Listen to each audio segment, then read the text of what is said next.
안녕하세요. 베아트리체의 책 산책입니다.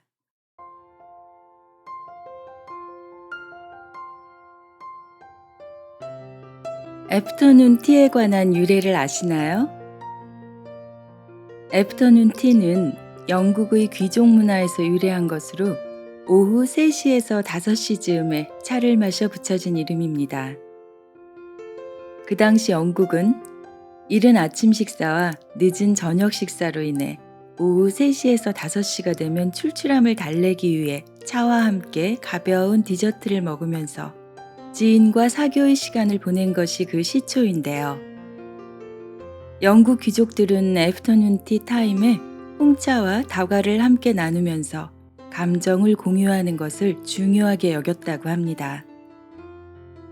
그 이후 2차 세계대전을 거치면서 점차 자취를 감추기 시작한 애프터눈 티 문화는요, 영국 식민 통치의 영향을 받은 홍콩에서 화려하게 꽃을 피웁니다. 아주 오래전 일이긴 하지만 제가 홍콩에 처음 갔을 때 그 당시 모 호텔의 애프터눈 티를 맛보기 위해 관광객들의 줄이 길게 늘어선 것을 보고 저도 한참을 기다리다 그곳에서 티와 함께 석양을 보던 진풍경이 기억이 나는데요. 우리나라도 요즘은 해외로 나가지 않아도 이국적인 느낌이 물씬 풍기는 티살롱에서 차와 디저트로 잠시나마 힐링 타임을 보내려는 수요층이 늘었다고 하죠. 게다가 젊은 층에게도 인기가 많다고 하던데요. 개인적으로 저는 이 애프터눈 타임을 상당히 중요시 여기기에 여러분께도 살짝 권해보려 합니다. 정신없이 바빴던 하루 일과를 마치기 바로 전, 내 옆에 있는 동료든 친구든 가족이든 누군가와 소담스런 대화도 좋겠지만 잠시 차를 마시며 혼자만의 시간으로 수만 번 고르시고 잠시 쉬어가는 시간. 그 시간에 조용히 눈을 감고 들으셔도 좋겠다 싶어 오후 명상 짧게 준비해 봤습니다. 저자는 뭐 긴 말이 필요 없겠지만 간단하게 소개해 드릴게요. 유럽인들의 멘토이자 독일의 성자라는 별칭으로 불리우는 분이시죠. 안젤른 그린 신부님이십니다. 신부님이시지만 그는 지역과 종교를 뛰어넘어 많은 이들의 영혼에 깊은 울림을 주는 우리 시대 최고의 영성 작가이시기도 하죠. 저희 책상 위에서 오랜 시간 저에게 평온함을 전해주는 책이기도 합니다. 안젤른 그린 신부님의 하루를 살아도 행복하게 오후 명상에서 골라봤습니다.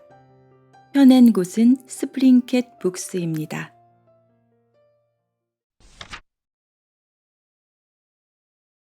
오후의 대화, 행복으로 가는 길목에서 쉬어가라. 행복이란 소유하지 않는 것이다. 나는 왜 이렇게 빨리 달려갈까? 어떤 문제를 해결하고자 하는 것일까? 혹시 나 자신에게 채찍질을 하는 건 아닐까? 아니면 한꺼번에 많은 것을 해치우려는 욕심 탓일까? 아무리 많은 재산을 가졌다 해도 삶의 환희는 돈으로 살 수 없다. 그렇다면 남은 선택은 하나뿐. 신의 선물을 향유하는 것이다. 맛있게 먹고 마시고 지금 가진 기쁨을 만끽하라. 삶은 충분히 힘드니까. 지금 이 순간 숨가쁘게 어디론가 향하고 있다면 잠시 멈추어 서서 자문해보라. 나는 도대체 무엇을 원하는가? 내가 가고자 하는 곳은 어디인가? 내가 진정으로 그리워하는 것은 무엇인가? 우리의 열정과 감정, 욕구와 바람으로 인해 더 이상 갈기갈기 찢기지 않을 수 있다면 천국이 우리 안에 있다. 자신의 영혼 안에서 행복을 느끼지 못하는 사람은 소유와 성공을 통해 헛된 행복을 뒤쫓으려 한다. 이런 사람은 결코 충분히 소유하지 못하고 원하는 만큼 존경받지 못하며 만족할 만큼 성공하지 못한다. 행복은 우리 영혼의 가장 깊은 곳에 살고 있으므로 현실을 직시할 준비가 되어 있지 않으면 평정을 찾을 수 없다. 자유로운 시간에도 온갖 활동으로 분주한 사람은 많은 경험을 하겠지만 이것은 진짜 삶이 아니다. 가장 중요한 것은 마음의 평온을 찾는 일. 흥분을 가라앉힐수록 고요한 기운이 온몸으로 퍼진다. 마음이 평온하면 어떤 상황에서든 침착하게 행동한다. 모든 행동이 마음의 평온에서 흘러나오는 까닭에 신의 창조적인 휴식을 함께 누릴 수 있다. 자신을 풀어주라. 당신의 본질 그대로 살아도 된다. 충분히 쉬어라. 그러고 나면 계획했던 길을 힘차게 나아갈 수 있다. 휴식을 즐겨라. 그리고 자신과 조화를 이루어라. 자신과 조화를 이루는 사람은 휴식에서 어떠한 것도 바라지 않는다. 만일 자신과 조화를 이루고 마음의 평화를 누릴 수 있다면 나에게 적절한 정도와 기준을 알게 된다. 이 기준에 따라 살면 우리 삶은 풍요로운 결실을 거둘 수 있다. 그런 삶은 충분히 건전하고 이상적이다. 그리고 다른 사람에게도 축복의 원천이 되리라. 정신이 육체와 함께 존재하고 정신이 육체의 감각으로 사물을 받아들일 때 우리는 비로소 듣고 냄새를 맡고 맛을 보고 만지는 것으로 생생한 행복을 체험할 수 있다. 천국에서처럼 즐기기 위해 굳이 막대한 비용을 들일 필요는 없다. 아니, 오히려 아주 단순한 즐거움이야말로 진짜 행복임을 알 수 있다. 가게 주인이 직접 만든 치즈를 레드와인에 곁들여 먹어본 사람이라면 이렇게 중얼거릴 것이다. 천국이 따로 없군. 그 맛의 체험은 우리를 다른 세계로 들어가게 해준다. 바로 이 순간 당신은 영원을 체험할 수 있다.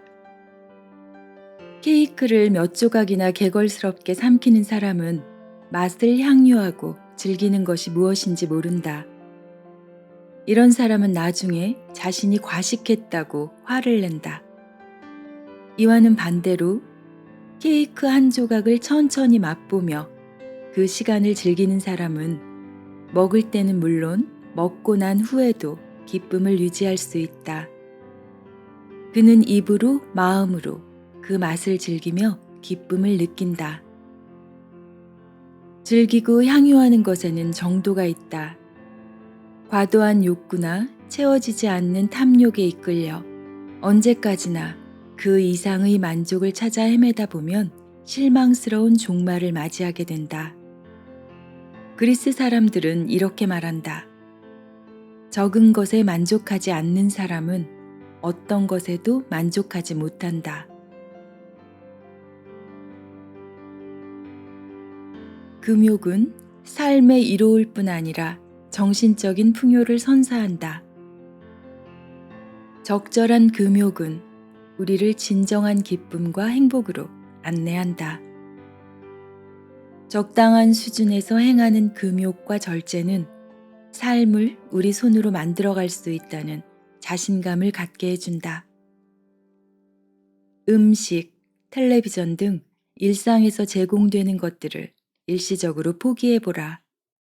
그 대신 자기 자신을 얻을 수 있다. 다른 무엇도 아닌 나의 삶을 손에 넣을 수 있다. 절제를 아는 사람은 강하다. 이런 사람은 자기 중심에 확고하게 머물러 있으며 호기심을 자극하거나 순간적인 욕구를 충족시켜주는 것에 종속되지 않는다. 내 안에 있는 하늘을 발견할 수 있다면 마음을 들여다보는 것만으로 이미 천국에 있는 것과 같다. 우리를 둘러싼 모든 것이 천국과 같아질 때 더 이상 분주하게 행동할 필요가 없다. 온전한 나 자신이 될수록 영혼은 더욱 고요해지고 그럴수록 자유롭고 행복해진다. 소유하려 하면 할수록 오히려 위태롭다. 내가 그리워하는 것은 이미 마음속에 있기에 소유하지 않는 것이 오히려 행복하다. 내려놓음의 천사가 두 가지를 가르쳐 줄 것이다. 주어진 선물을 향유하는 것과 포기하는 법이다. 내려놓으면 마음이 자유롭고 마음이 자유로우면 이 세상에 있는 것들을 진정으로 즐길 수 있다. 잠깐의 이 쉼이 남은 하루를 멋지게 마무리할 수 있는 오후 명상이 되셨기를 바라봅니다. 삶을 변화시키는 15분의 기적, 베아트리체의 책 산책이었습니다.